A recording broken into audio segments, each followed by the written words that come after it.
신약성경 빌립보서 2장 19절에서 30절 말씀입니다. 신약성경 320페이지.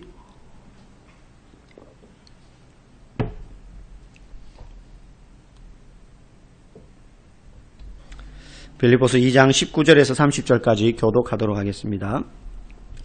내가 디모데를 속히 너희에게 보내기를 주 안에서 바람은 너희의 사정을 알므로 안위를 받으려 함이니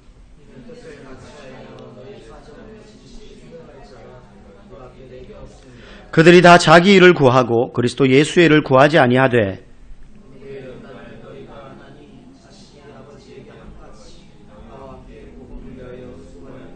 그러므로 내가 내 일이 어떻게 될지를 보아서 곧 이 사람을 보내기를 바라고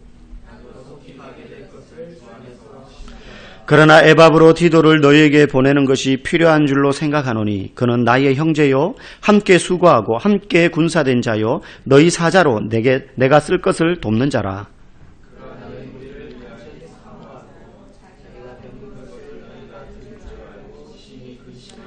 그가 병들어 죽게 되었으나 하나님이 그를 긍휼히 여기셨고 그뿐 아니라 또 나를 긍휼히 여기사 내 근심 위에 근심을 면하게 하셨느니라.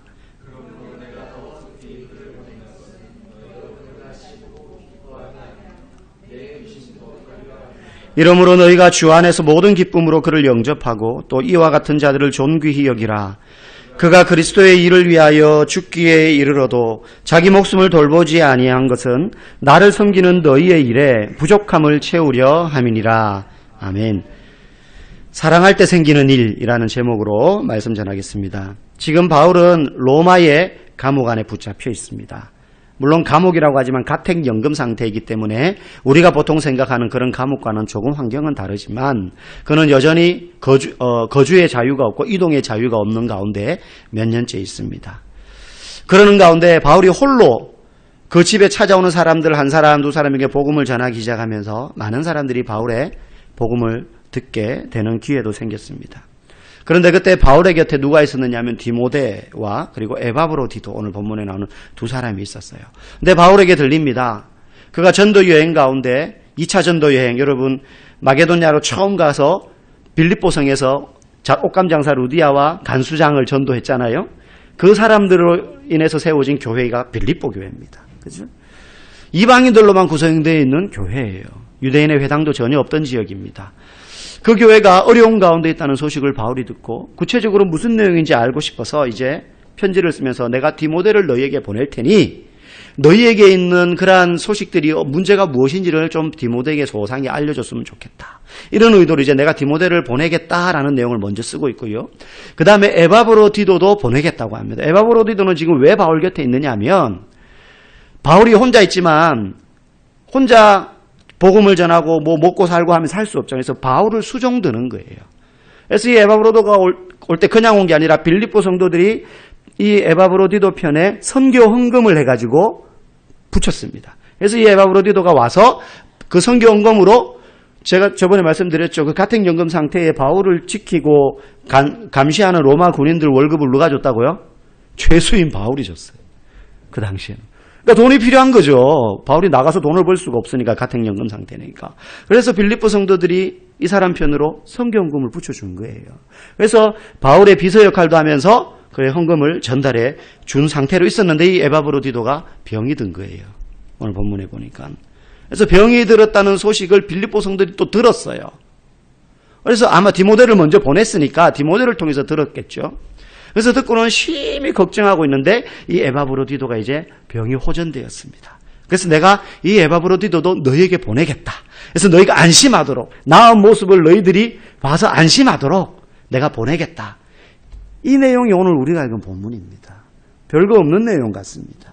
그런데 오늘 본문 그 문장과 문장, 여러분 편지를 쓸 때는 사실 편지나 시를 읽으면 우리가 중고등학교 때 국어 시간에 시를 분석해 봤잖아요.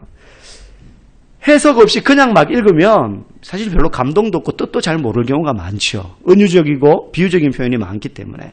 그런데 그 시인의 감성과 이 시를 쓸 때의 배경과 이 시를 누구에게 아니면 어느 시대에 쓰느냐에 따라서 시 구절 구절마다 깊이 있는 의미들이 다 담겨 있다는 것 우리가 많이 배워서 알잖아요. 바울이 몇 줄 안 되는 이 단순한 내용, 디모데 보내고 에바브로디도 보내겠다. 이 단순한 내용이지만 이 속에 숨겨진 중요한 사실 한 가지를 우리는 발견할 수 있습니다. 그게 뭐냐면 바울과 디모데와 에바브로디도의 교회를 향한 뜨거운 사랑이에요. 교회를 향한 뜨거운 사랑을 알 수 있습니다. 바울 보십시오. 정작 도움을 받아야 되고 어려움에 처했고 자유를 잃어버린 사람은 바울 자신입니다. 그럼에도 불구하고 이방인들로 세워진 그 교회가 어려움 가운데 있다는 소식을 듣고 구체적으로 무슨 내용인지 너무 궁금해서 자기 곁에서 돕고 사역을 하는 디모데를 보내겠다는 거예요.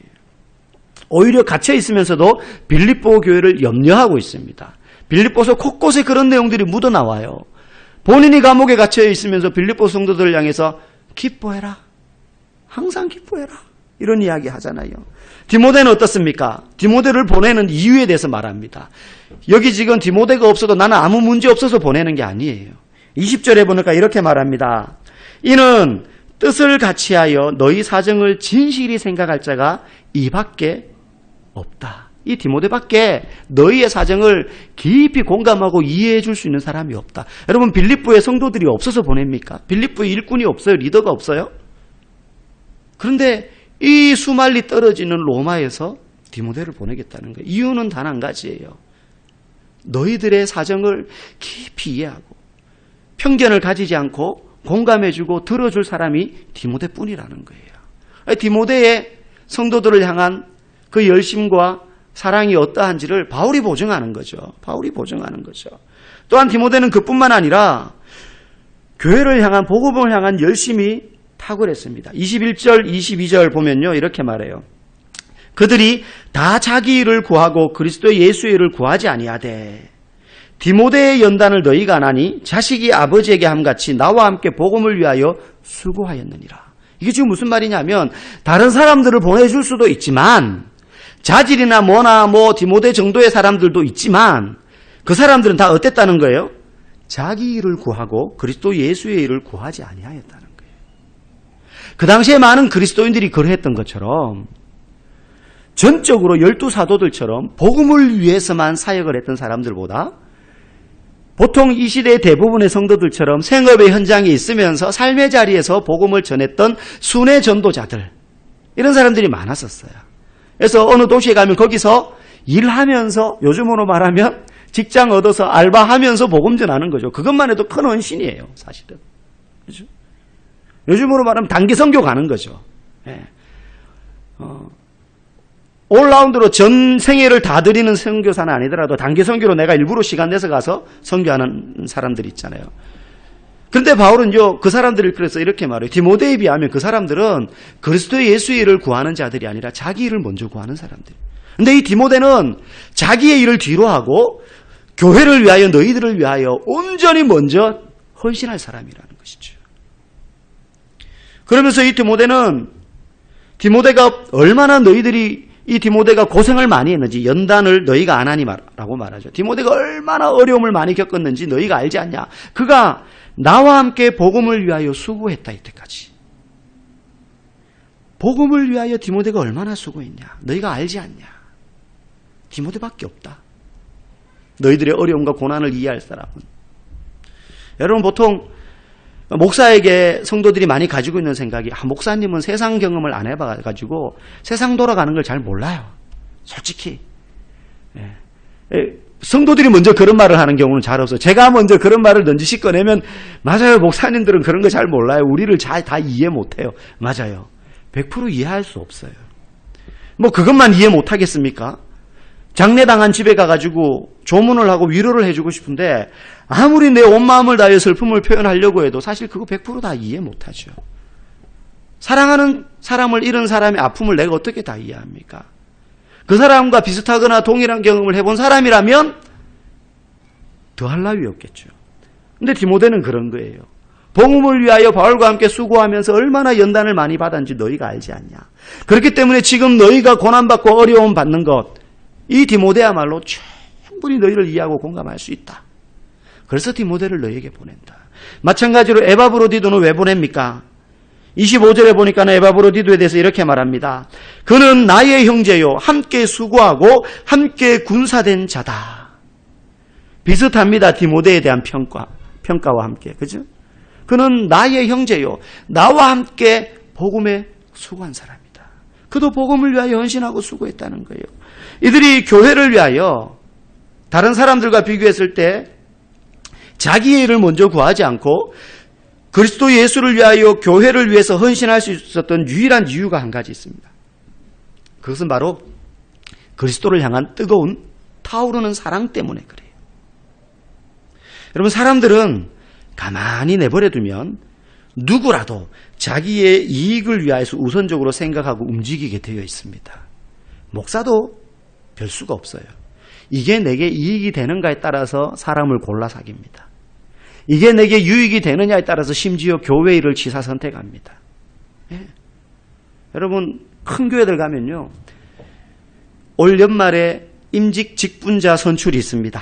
장로, 권사, 안수집사 임명을 합니다. 그러면요, 내년에 있습니다. 그러면 벌써 1년 전부터 태도와 행동이 달라지는 분들이 있습니다. 큰 교회는 그래요. 예.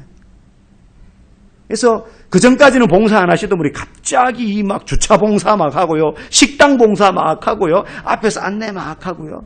예. 그 중에서 제일 선망하는 위치가 본당 입구에서 안내하시는 분들. 모든 성도들 앞에서 얼굴 인사를 다 할 수 있는 거예요.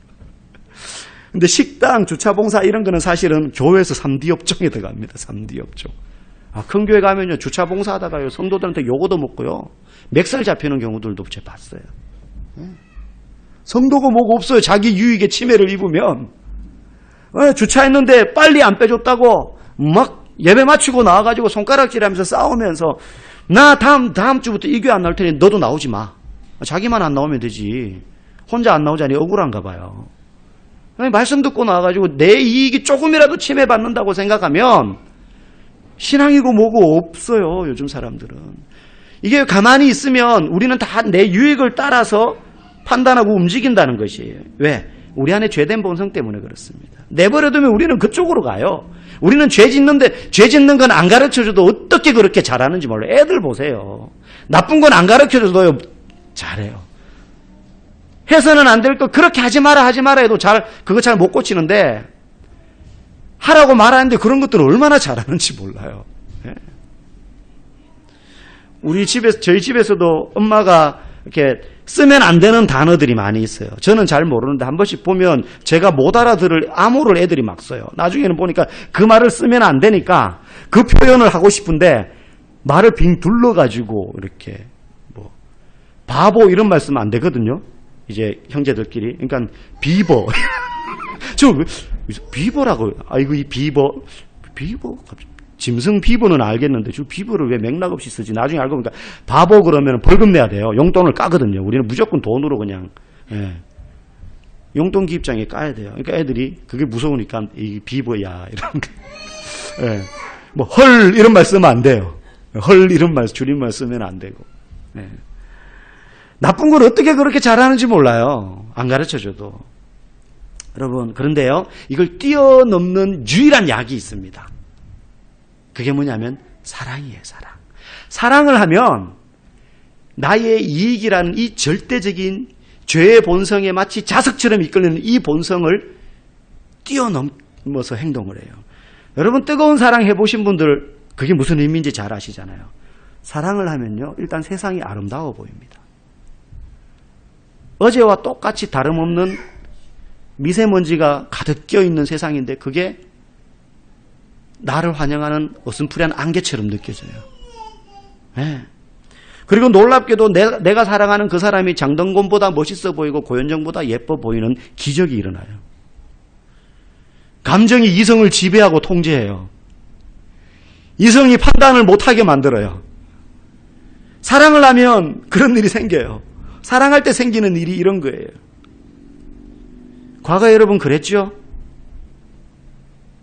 지금은 아련한 기억에 남아있을 뿐이겠지만 어쨌든 여러분, 연인을 사랑하면 그를 위해서 돈과 시간과 내 감정을 쏟는 것을 절대 낭비라고 생각하지 않습니다. 내게 그렇게 하면 평상시 같으면 생각도 할 수 없는 불이익이라고 생각하겠죠. 근데 내게 이익이 되지 않는다 하더라도 나의 수고와 낭비 때문에 상대가 기뻐한다면 온전히 만족합니다. 그러니까는 막 10,000원짜리로 꽃다발 만들어주는 정신없는 짓을 사랑을 하며 하는 거예요. 맨정신이면 절대 못할 일을. 부모한테도 30평생 단 한 번도 안 해본 거를 생전 처음 보는 여자한테 그걸 한다니까요. 이성이요 마비가 되는 거예요. 사랑을 하면. 정상적인 이 해마가 기능을 멈춰요. 머릿속에 뇌에. 이게 사랑할 때 생기는 기적이에요. 내가 허비하고 내가 손해를 보는데도 기쁜 거예요. 상대방이 만족하기만 하면 세상을 다 얻은 것 같아요. 여러분, 교회가 무엇입니까? 그리스도의 몸인 성도들로 이루어진 공동체가 교회이고 즉 그리스도입니다. 한 사람 한 사람이 그리스도요 교회입니다. 그리스도를 사랑하면 그래서 죄를 멀리하고 경건하게 살기 위해 개인 생활에 힘쓰는 것은 너무 당연합니다. 그를 사랑하기 때문에. 그가 기뻐하는 일을 하고 싶어지는 것은 당연한 거예요. 또한 그 삶의 수고가 교회를 위한 수고로 나아가게 되어 있습니다. 틀림없이. 교회를 위한 수고가 뭐냐? 오늘 본문에 나오는 다름 아닌 복음을 위하여 하는 수고예요. 복음을 위하여 수고하는 것이. 땡볕에 나가서 전도하고 한 사람을 교회로 인도하기 위해서 우리의 시간과 감정을 다 쏟아냅니다. 그가 알아주든 알아주지 않든 상관없이 그 영혼을 위해 우리는 눈물을 뿌려가며 기도할 수 있는 거예요. 그것이 복음을 위하여 수고하는 것이고 사랑 때문에 그렇게 하는 거예요. 그리스도를 사랑하기 때문에. 그리스도를 사랑하기 때문에. 그리고 그 사랑이 내 안에 깊이 새겨져 있는 것 때문에 감격해서. 바울은 지금 자신의 처지를 돌보지 않고 자신의 수족과 같은 디모데와 에바브로디들을 빌립보 교회를 위하여 돌려보내겠다라고 말합니다. 이렇게 할 수 있는 이유는요, 바울이 성품이 훌륭해서거나 이제 내가 환경이 좀 살만해졌으니 나는 이제 더 이상 이 사람들이 필요 없어서 빌립보 교회로 돌려보내는 것이 아니에요. 그가 그리스도를 사랑하기 때문에 그래요. 그리스도를 사랑하기 때문에 이들을 돌려보내면 나의 유익에 침해를 받고 내가 오히려 손해를 보고 내가 오히려 어려움에 처하게 되겠지만 그럼에도 불구하고 그리스도를 사랑하기 때문에 교회를 위하여서 그 일을 기쁨으로 감당하는 것입니다. 사랑하지 않으면 우리가 하는 모든 수고는 의무가 되고 우리의 신앙을 걸어 넘어뜨리는 짐이 될 뿐이지만 의무로 하는 모든 수고가 짐이 되지 않기 위해서는 우리가 그리스도를 사랑하면서 해야만 하는 것입니다.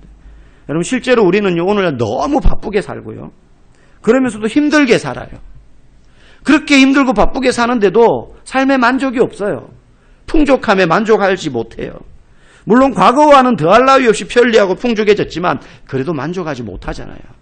여러분 중에 저는 지금 내 삶에 너무나 만족합니다. 라고 자신 있게 말할 수 있는 사람 아마 아무도 없을 것입니다. 주 52시간 근무제가 시행되면서 벌써 사람들은요. 일찍 마치면 투잡, 쓰리잡. 왜? 근무 시간이 줄어들면 많은 회사에서 월급을 줄이거든요. 수당을 줄이거든요. 노조에서는 시간 줄어들어도 월급은 그대로 달라라고 말하지만 기업 입장에서 또 그러기 싫거든요. 이것 때문에 지금 막 싸우고 있어요. 그러니까 노동자들 입장에서는 어떡합니까? 수입이 줄어드니까. 그거 맞추기 위해서 대출도 갚아야 되고 그러니까 더 대리운전하기도 하고 알바 뛰는 것이죠. 우리는 예전보다 너무 풍족하게 사는데 만족하지 못해요. 부모님에게 옛날 이야기를 과거에 가끔 들을 때면 속으로 제 안에 이런 생각이 있습니다. 또 옛날 얘기 하신다. 그때랑 지금은 다르잖아요. 말로는 못하는데 속으로 계속 외쳐요. 저 안에서. 그때랑 지금은 다르잖아요. 아버지 때는 깡보리밥에 죽만 먹고 살아도 만족했을지 몰라도 지금은 아무도 그렇게 못 살아요. 저희 아버지는 되게 가난한 집에서 사셨고 어머니는 가수원집 딸이었기 때문에 좋았어요. 삶이. 그래서 그걸 어디서 알 수 있느냐 하면 저희 어머니는 보리밥을 싫어하셔요. 보리밥을 너무 먹어서. 근데 저희 아버지는 보리밥을 좋아해요. 왜? 보리밥조차 못 먹고 사셨거든요. 보리밥조차 못 드시고 사셨어요. 그러니까 보리밥을 좋아하세요. 지금은 이제 보리밥 이런 거 안 따지시고 그냥 잡곡밥 이렇게 해가지고 건강을 위해서 드시지만 전에 그렇게 이야기하시더라고요. 저희 어머니가 나는 보리밥 싫다. 그러면 아버지가 배부른 소리 하고 있네. 그러시더라고요. 그때나 지금이나 먹고 살기 힘들기는 마찬가지라는 거예요. 어른들이 옛날 얘기하면 지금 먹을 게 천진데 막 이런 얘기하면. 그런데 놀랍게도 어느 순간 제가 우리 애들 보고 그 얘기를 하고 있더라고요. 이것들이 배돼지가 불러가지고 먹을 게 이렇게 많은데도 남긴다고. 이게 뭐냐고. 아빠 때는 그러면서 또 옛날 이야기를 저도 하고 있더라고요. 네.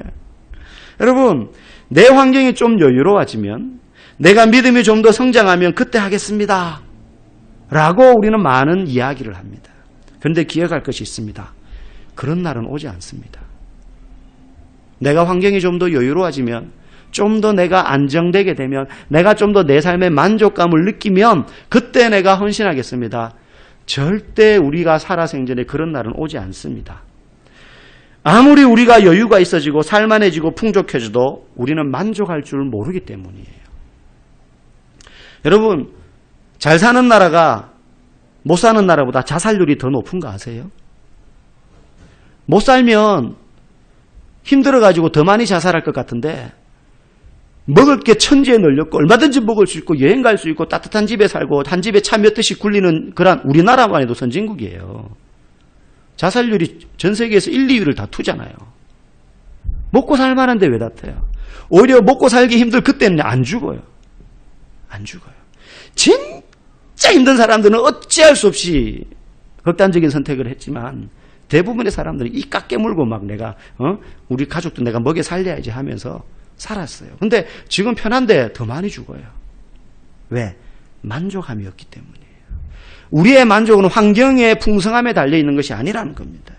여러분, 이스라엘 백성들 한번 보십시오. 그들의 역사를 보면 언제 한번 만족한 적이 있습니까? 하나님 앞에. 애굽의 노예로 430년간 살다가 자유를 얻었는데 그들이 하나님의 인도함을 받아가지고 광야로 나왔는데 뭐 불평합니까? 홍해 앞에서 불평하죠. 목마르다고 불평하죠. 물을 마시게 해주니 배고프다고 불평하죠. 만나를 주니 고기 먹고 싶다고 불평하죠. 메추라기를 통해서 고기를 주니 불평이 끝납니까? 또 불평하는 거예요. 또 불평하는 거예요. 가나안 땅에 결국 들어갑니다. 하나님 약속을 지키시기 때문에 가나안 땅에 들어가서 모든 그 가나안의 7족속을 다 물리치고 12지파별로 땅을 다 분배해서 살게 만들었습니다. 불평이 끝났습니까? 아니에요. 왕 세워달라고. 왜 우리한테는 왕이 없냐고 불평합니다. 왕을 세워주면 불평이 끝났습니까? 나라를 둘로 쪼갰습니다. 자기들끼리 싸워가지고. 만족함이 없습니다. 단 한 번도 환경과 여건이 그들이 원하는 대로 갖추어졌다고 해서 그들이 하나님께 감사하거나 순종한 적이 없어요. 우리라고 다를 게 없습니다. 그래서 우리도 복음을 위하여 어떤 수고를 해야 하는 상황이 되었을 때 나의 성품을 핑계대거나 내 환경이 여의치 않음을 핑계댈 수 없어요. 환경과 내 성품의 수준과 내 믿음의 분량 때문에 그게 어느 정도 수준이 되면 우리는 헌신하느냐? 그렇지 못해요. 우리도 끊임없이 만족할 줄 모르기 때문입니다. 이유는 환경이 부족해서거나 내가 생각하는 기준만큼 채워지지 않아서거나 내 믿음이 어려서가 아니라 예수님을 가장 사랑하지 않기 때문에 그래요. 그건 믿음과 상관없어요. 금방 교회 나온 초신자라도요. 그 마음 가운데 예수님을 가장 사랑하게 되는 그 순간 성경의 내용도 잘 모르고 외우는 암송구절도 하나도 없고 교회 생활을 어떻게 해야 되는지도 아직 익숙하지 않아서 얼렁뚱땅하는 것 같지만 그 마음 중심에 예수를 가장 사랑하기 시작하면 그는 주를 위하여 헌신하고 교회를 위하여 복음을 위하여 하는 수고를 아까워하지 않는다는 거예요. 예수님보다 이스라엘 백성들은 애굽의 고기가 더 그리웠습니다. 예수님보다 오늘날 우리는 돈이 주는 만족감을 더 사랑해서입니다. 예수님보다 사람들의 인정에 더 갈급해서입니다. 어떻게 하면 될까요? 진정한 양식, 진정한 부요함, 참된 용납을 경험하고 인정을 경험해야 됩니다. 예수님은 먹을 때에만 배부른 양식이 아닌 우리의 영육을 풍성하게 하는 영원한 양식이시고 돈이 줄 수 없는 영원한 생명을 주시는 진정한 부요함이 되시고 우리가 받아야 될 모든 비난과 모욕을 당하심으로 우리가 더 이상 비난받을 필요가 없도록 온전히 우리를 용납해 주신 분이시기 때문에 우리는 이 세상의 그 누구로부터 인정을 받지 않아도 되는 사람입니다.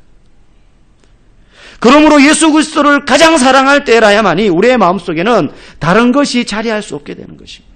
그때 우리는 복음을 위하여 하는 수고를 아낌없이 하면서도 내 유익에 침해를 받는다고 기분 나빠하거나 손해본다고 여기지 않고 감사함과 만족함으로 복음을 위하여 교회를 위하여 수고할 수 있는 것입니다. 그제서야 우리가 복음을 위해 하는 수고는 의무가 아니라 사랑 때문에 하는 행위가 되고 수고하면 할수록 우리 안에는 영혼 속에서부터 솟아나는 기쁨과 감사가 넘쳐나는 거예요. 그때 가서야 나를 써주시는 것만 해도 감사합니다라는 고백이 우리의 입에서 가슴에서 우러나와서 하게 되는 거예요. 결국 복음을 위해 우리가 수고할 때 이것이 의무와 짐으로 하느냐 기쁨과 감사로 감당하느냐는 우리가 가장 사랑하는 대상이 이 세상의 것이냐 예수님이냐로 결정되는 겁니다.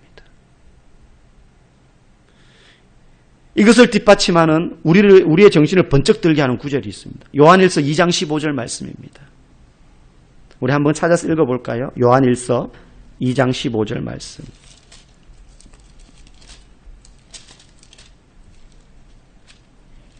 유다서 앞에 있습니다.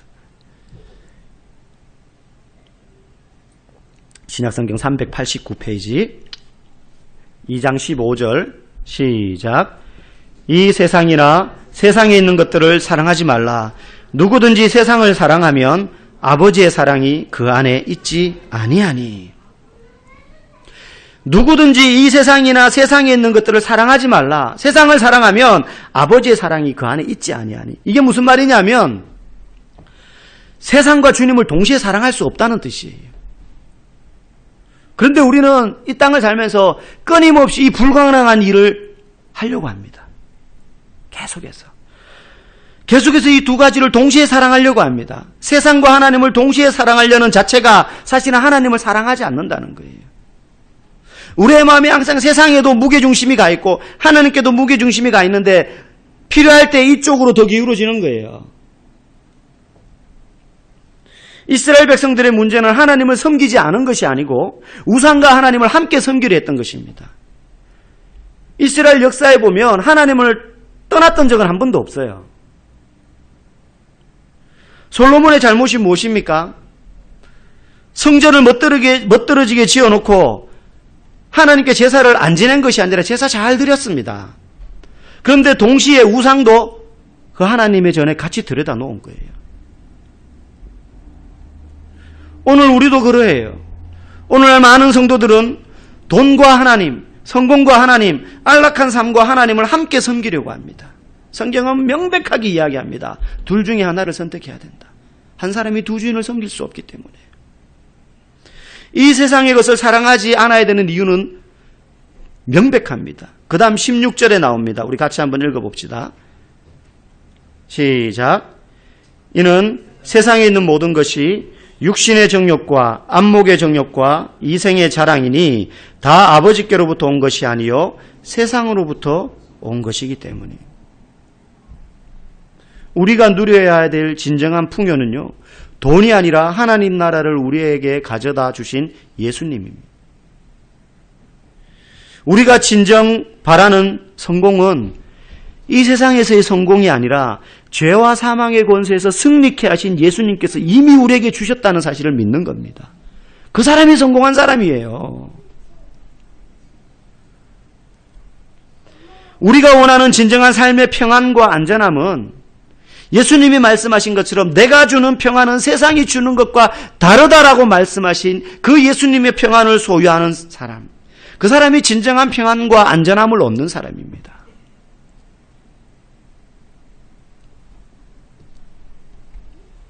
우리가 구해야 할 것은 세상 사람들이 자신들의 눈과 마음에 원하는 대로 구하는 것과는 다른 것을 구해야 된다라고 요한일서 2장은 이야기하고 있습니다. 이스라엘 백성들이 광야에서 목마를 때 구했던 것은 물이 아니라 하나님 자체였어야 합니다. 그들이 배고플 때 구했던 것은 고기가 아니라 그 고기를 주시는 하나님을 구했어야 합니다. 물을 구하고 고기를 구하는 것은 하나님을 모르는 사람도 그것이 부족하면 구하는 것입니다. 그렇기 때문에 우리가 주를 믿는다고 하면서도 물을 찾고 고기를 찾고 돈과 성공과 인정과 명예와 안전한 삶을 찾는 것은 하나님을 전혀 모르는 사람들이 구하는 것과 똑같은 것을 하나님께 구할 뿐이. 그들이 산과 들과 바위와 태양을 보고 구하는, 신상을 보고 구하는 것과 대상만 다르지 내용이 똑같은 겁니다. 이스라엘 백성들은 광야에서 배고프다고 밥을 구했어야 되는 게 아니라 하나님의 얼굴을 봤어야 됩니다.